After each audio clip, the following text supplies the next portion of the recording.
2 Peter chapter 1 verse 3 and 4. Peter reiterated this reality by saying, according as his divine power, he said he has given us all things that pertain to life and godliness through the knowledge of him that called us to what? To glory and virtue.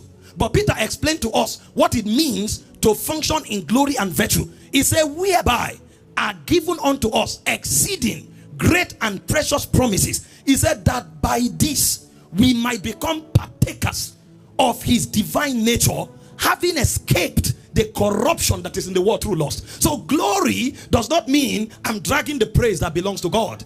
Glory does not mean when somebody is healed, I claim I'm the healer. No. Nobody will take the praise that belongs to God. Glory simply means I have God's nature. I am an offspring of God. So when I show up, I should show up like God. I should function like God. And every apostle knew this. Paul was speaking in 1 Corinthians 11 verse 1. He said, be ye followers of me as I am the follower of Christ. Paul was telling us that my operation is identical with the operation of Jesus Christ. John was speaking, he said, as he is. He said, so are we, not in heaven, in this world. I ask you a question. What was that thing that subdued Jesus Christ? Was it sickness? Was it Satan? Was it death? Nothing subdued him. Once upon a time, Jesus was speaking to 5,000 men, not counting women and children. 3 days passed. The first surprise is that nobody noticed. What cloud did Jesus bring them under? Hope you know that there were boys there. A young boy was there who forgot to eat his lunch. He was there for 3 days while Jesus was talking. Now, is that a lecture? He said, the words I speak, they are spirit, they are life.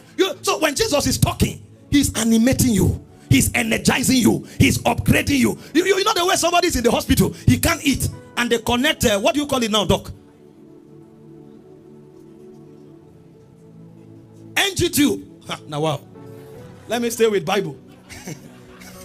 They connect this, their fluids. And that person may not eat for 2 weeks, but he's not hungry.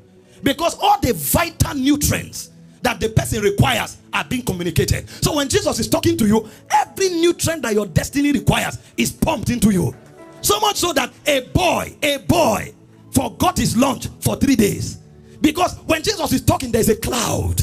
There's a presence. There is a glory. The Bible said in Luke 5:17, he was teaching and he said the presence of God, the power of God was present to heal. So when you hear Jesus, tumors disappear. When you hear Jesus, favor comes on your life. When you hear Jesus, your mentality is upgraded. That's what we talk. That's glory. That's glory. He said at the other time he was talking to his disciples and he said, the words I've spoken to you, they have washed you. He washes men with his words. And then when Jesus finished talking, they suddenly discovered they were hungry. That was when they realized we've not eaten for 3 days. Jesus now said, give them something to eat. The apostles said, no. If you try that, you'll be embarrassed. Give them something to eat. And they said, well, since you insist, all we have here is a young lad with 5 loaves and 2 fish. Jesus said, bring it. He collected it, gave thanks, and gave it to 5,000 men, not counting women and children.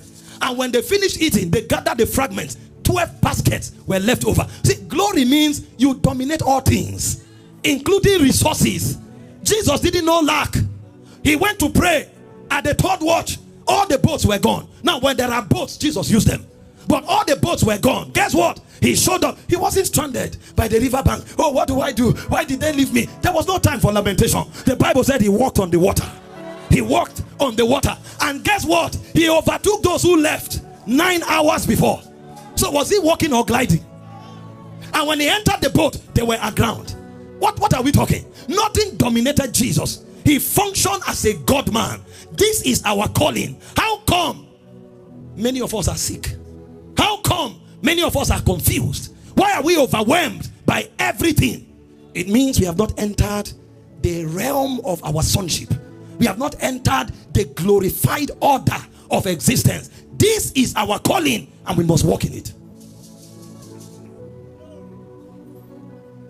The Bible said we were called not just to function in glory, but to show it forth. In 1 Peter 2:9, it said you are a chosen generation, a royal priesthood, God's own special people, called forth to showcase. We were called to manifest the multifaceted dimensions of glory. All of the dimensions of glory that Jesus manifested, we were called to showcase it. So some of us should be dominating sickness. Some of us should be dominating death. Some of us should be dominating poverty. We should all be dominating sin. We should be dominating all of the mountains of influence. Because we came to manifest glory. But look at us. People are literally begging to survive. Something is wrong. We have not entered into the economy of the glory. Tonight, my assignment is twofold. Number one, to show you the implication of not recognizing it. Because it begins to work the moment you recognize it. And when you now recognize it, then there is a protocol. There is a mentality. I just returned from Belgium this afternoon. I was teaching them yesterday, and I told them, I said, listen, the Bible said in Obadiah chapter 1 verse 17 and 21, it said, upon Mount Zion, it said there is deliverance, there is holiness, and the sons of Jacob shall possess their possession. And then verse 21, when you are delivered, when you are made holy, when you have possessed your possession, it now said saviors shall come up from Mount Zion to judge the mountains of Esau. See, God's focus is not just for us to fill an auditorium like this and say we are doing well. Who are the people filling the auditorium? The equation is that you are brought to Zion. That's where you met Jesus. That's your idea of a crusade ground, where you encountered Jesus. That's when you were brought to Zion. It said you have come to Zion, the city of the living God. That's when you came to Zion. Then you are brought into the classrooms of Zion, which is the church. That's where you are discipled. That's where you are discipled. That's where you are made holy. That's where you receive your inheritance. But if you stop there, the circuit has not completed. After you are discipled, you are sent forth to judge the mountains of Esau. We are not to shine here, sir. We were meant to shine in the world. So it doesn't stop with 10,000 seater auditorium packed and there's nobody manifesting God in the market the next day. There's nobody manifesting God in the media. There's nobody manifesting God in government. It means something is wrong. Kings have not yet risen. Because when kings rise, they contend for territories. They establish dominion. They want to enforce the authority of God in every sphere of human endeavor. But you know what we do? We hide in church under one anointed man, and all of us are doing religion there. If you have met God, it will show. If you have entered your reality, it will show. The apostles, when they caught God, they couldn't stay in the upper room. They went out. And when they went out, the record was not the messages of the apostles. No, it was the acts. They had tangible things to demonstrate. It's called the acts. The acts, the demonstrations of the apostles. And in case you think it was because they didn't have words, they chose to use that, Paul made us understand it was deliberate. He said, when I came unto you, I did not come with excellency of speech, declaring unto you the counsel of God. I choose to know nothing among you save Christ and him crucified. My teaching and my preaching were not with enticing words of man's wisdom. They were the demonstration of the spirit and power. Where are those who will demonstrate God? Manifesting his authority. It's not about church. If all the power we see is in a vigil, all the power we see is in a church program, we don't know power. Go and read the Bible. Jesus manifested power in the market. They demonstrated power in the world, in the mountains of the world. That's where you wield your scepter. When we come here, only him is king, but we carry his dominion into the world. But why is it that we say so many lofty things in church, but when we go out we become beggars? On our jobs, in our businesses, we act like beggars. Oh, you need to see the way Christians make a mess of them. In government, in business, they talk on two sides of their mouth. You'll find a Christian in 4 years, he has shifted grounds like a puppet, and he has the audacity to say, God, all glory to God. Kings must rise. You see, the beautiful thing is, you are not trying to become a king. You have been made one. Your job is to function like one. The Bible said in Revelations 1 verse 6, giving thanks to the Father who has washed us in his blood and made us kings and priests unto the Father. And he said, to him be glory and dominion forever. He has made us. He's not making us. We have already been made kings. God is not trying to make you a king. He has made you a king. You are already a king. In 1 Peter 2:9, he said it's not only few that are kings. He said, you are a chosen generation. That means the whole generation is a generation of kings. You are a royal priesthood. So we have all been made kings. But if we don't acknowledge it, then there will be an evil under the sun. He said, kings are trekking. Beggars are riding on horses. You must wake up not just to the realization of the fact that you have been made king, but you must take up the responsibility to operate as one. Because if you don't, you may be a king, but you may never manifest as one. He said the heir, Galatians 4:1, is not different from a servant, even though he is Lord of all. The heir, so long as he's a child. The word child is the word nepios. He doesn't know who he is. He doesn't have understanding. So he's an heir. He said, but he will function as a servant. And when an heir operates as a servant, it's an abomination on the earth. It's an evil on the earth. Some of you think evil is only when Satan is working. When you don't manifest, it's an evil on the earth. I have seen an evil on the earth. It said kings are trekking. Beggars are riding on horses. It's an evil on the earth. In Ecclesiastes 10:16, it says, woe to you, O land, if your king is a child and eats in the morning for pleasure and not for strength. It said, but blessed are ye, O land, whose prince is the noble, who eats for strength and not for pleasure. The rise of kings is now. Otherwise, our lands will be overtaken by wickedness and nobody can stand to say restore, because we don't have our scepter. You must acknowledge who you are. When you do, the power begins to flow. In Philemon 1:6, it said that the communication of your faith should become effectual by the acknowledging of every good thing that is in you. You need to acknowledge that you are a king. You need to acknowledge that you are born a ruler. You need to acknowledge that you are the head and not the tail. You need to acknowledge that you are God's representative on the face of the earth. You need to acknowledge that when men see you and they don't see God, it will be difficult for them to see God any other way. That's why he sent you and I as witnesses. We are supposed to be the first point of call when people ask, who is God? And we don't just talk about him, we model him. We model him. We reflect him. We witness unto him. This is who we are. And one way to do so is operating in your kingship. You are made a king. You are not trying to be one. You have been made a king. Acknowledge it. Let the power flow. And when the power begins to flow, model it. Model it. Model it. I came to show you the mentality of kings. Everyone who will model his kingship, there is a mentality he sustains. And I will show you biblical standpoints as far as this subject is concerned. Number one, every king thinks from the position of identity. One of the things kings fight to sustain is that their identity should not be mistaken. Their identity should not be lost. Why do you think when colonial masters enter a territory, the first thing they want to do is to drown your identity?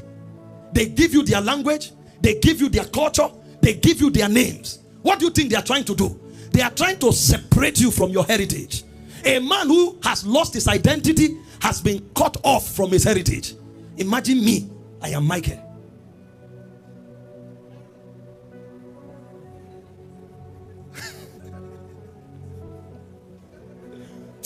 When I think about it, I say, thank God, Michael is a biblical name. And it has the name L behind it. If I was all this Smith, Smith, if your name is Smith, sorry. Okechukwu is bearing. You know the names they give some people? They don't have, some of those names don't have meaning.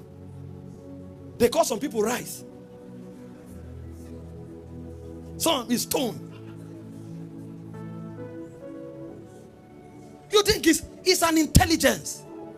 When they came into your borders, they took your name, took your language, took your culture. Because they know when they do that, they will sever you from your heritage. Now, this is a human heritage. Yet, see the way they fight to cut you off it. How much more your heritage with God? If you don't know who you are, you can't tap into what is available for you in God. That's why God, amongst other things, insists on giving you an identity. Because your kingship begins from having an accurate identity of who you are. There are 5 identities that you must never allow anything to make obscure in your life. Number 1, you are a child of God. Let it sink in your head. You were born by a king. So kingship is your DNA. You are a child of God. You are not just, the Bible said he came unto his own. See, these scriptures have implications. They are trying to reprogram you to have an understanding of what is going on. In John chapter 1, you read from verse 10. He said he came into the world. Although the world was made by him, the world received him not. He came unto his own knew him not. He said, but as many as received him, to them he gave the right to become the children of God. He's telling you that you are not just an African anymore. You are now born of heaven. You are now a child of God. This is why you have the liberty to think like God, to dare to operate like God. Because if you were not like God, it would have been effort in futility. Imagine if a goat was trying to dress like me. Think about it. You must have that identity. Most of you don't know you are children of God. That's why somebody looks at you and say, you will see. You start panicking. Me? See what? Show it. Why are you talking if you can show it? I know whom son I am. My father is the creator of the universe. My father is the king of kings. My father is the Lord of all. See, there are things I don't pray about. Those who are with me will tell you. There's too much audacity, sir. See this, my boys, touch them.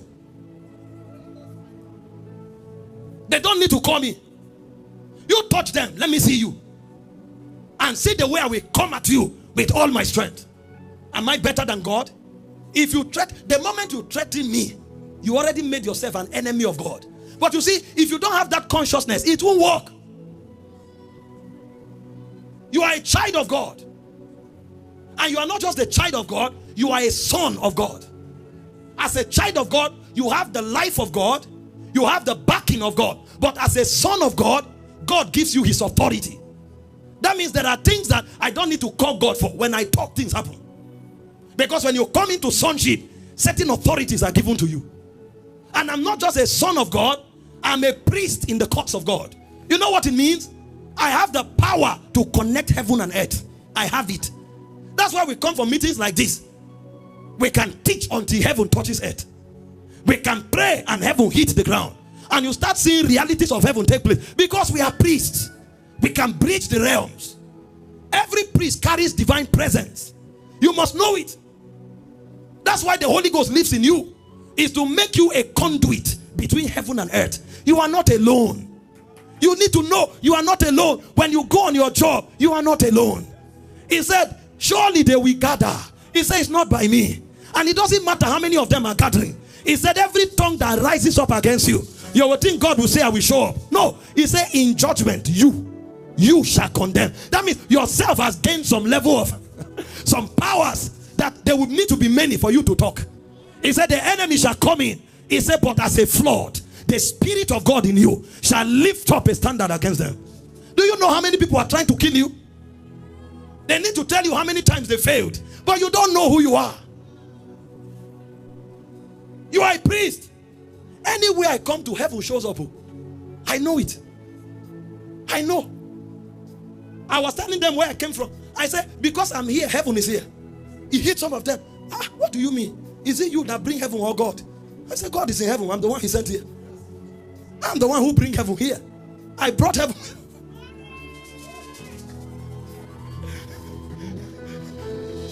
While they were struggling with their shock, somebody shouted.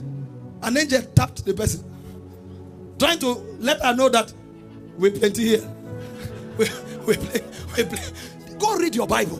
When they threatened Elijah, he wasn't bothered. His servant Gehazi wanted to die. Hey, there are many soldiers out there. He said, relax, there's more on our side. What did he know? There's more. They brought an army against you. You say there's more. He said yes. He now prayed for God to open his eyes. May God open your eyes to see that you are a king. You need to see the way some people fidget. Oh, when they tell them somebody is angry with them, they can't sleep. They are rolling on the bed. They are rolling on the bed. They are looking for peace offering to give to a man. Daniel said, "Oh king, we are not careful to answer you in this matter. If you like, make the fire 10 times hotter. We will not bow." What did he know?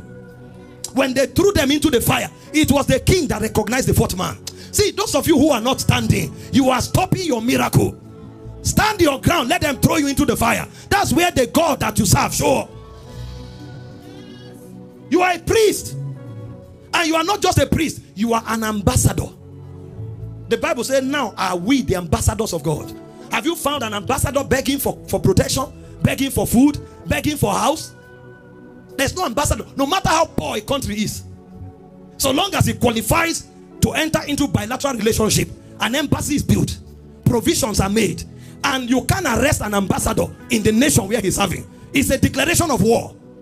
But you are here, demons are arresting you every day. From your health to your business, you are carrying drums of oil from one prayer house to another. These demons won't let me rest. Are you aware that an embassy, the perimeter of an embassy, is not a property of the nation where it is planted? How did the demon cross? Don't you know it is trespass? You don't know, that's why they crossed. But from tonight you know. You're an ambassador. Believers are running from pillar to post, crying for what is not lost. And the angels are wondering, why don't they know? Why don't they know they are children of God? Why don't they know that they are sons of God? Why don't they know they are priests? Why don't they know they are ambassadors, let alone kings? Your identity must be restored. You are not just an Igala man. You are not just an Igbo man. You are not just an Idoma man. You are not just a thief man. You are not just a Yoruba man. No. You are a citizen of Zion. You have an identity from heaven. And so anything that is not of heaven has no law over you. Learn it. This is where our kingship begins from. I knew this early in life. Thank God to the mentors I listened to. So from a youth, I dressed like a king. No, you don't catch me off guard. When I had one suit, one black suit, I had different colors of ties, different colors of bow ties. I came out like with understanding, sir. No money in the pocket, but I knew who I was. I'm telling you, nobody recognized it, but me, I recognized it. And I was enough. You don't need the whole world to acknowledge you as a king. You know it. It's enough. If you know it, the Holy Ghost will bear witness. It's enough. Those days, we ironed our trousers. The ghetto was like razor blade. Echo cut yam. Oh my God. We didn't have money for polish. We used oil, granite oil, put foam inside, cleaned our shoe. When you are coming, it's like mirror. With audacity. I will tell my sisters, listen, soon I will give you blank checks. I didn't even know what it was. I just heard that a billionaire gave somebody a blank check. I said, how does it work? They say, write any figure you want. It became my language. I said, I'll give you. I said, all your children are blessed. Because of me. I was talking like I was crazy. But there was an identity. Nobody promised us anything. We just realized that in God we were something. You may not be anything in your country yet, but you are something in God. And that's more important. Over time, you will become something in your country. I was with my friends the other time, driving somewhere. Everyone said he was pressed. He was pressed. I said, better tell your body to behave itself until we get to where we are going. How many governors have you seen park on a convoy that they want to ease themselves? Don't know who they are. They got everywhere. They are eating. They are all over the place. Throwing food in the mouth on the road everywhere. Have you ever seen a governor eating in the public? Or a president? They don't know who they are. When crisis now comes, they start acting like somebody, praying loud. God. Sometimes poor people are louder. That your volume may be an act of fear. Know who you are. It's too important. It will impart everything about you. It's a mentality. Number two, let me speed up because of time. Kings think dominion, not survivor. You need to meet a king who is broke. He will be acting as if all is well. He knows that he's not here to survive. Have you found a lion eating a dead meat? No matter how hungry they are, they know they are not beings of survivor. They are beings of dominion. They kill to eat.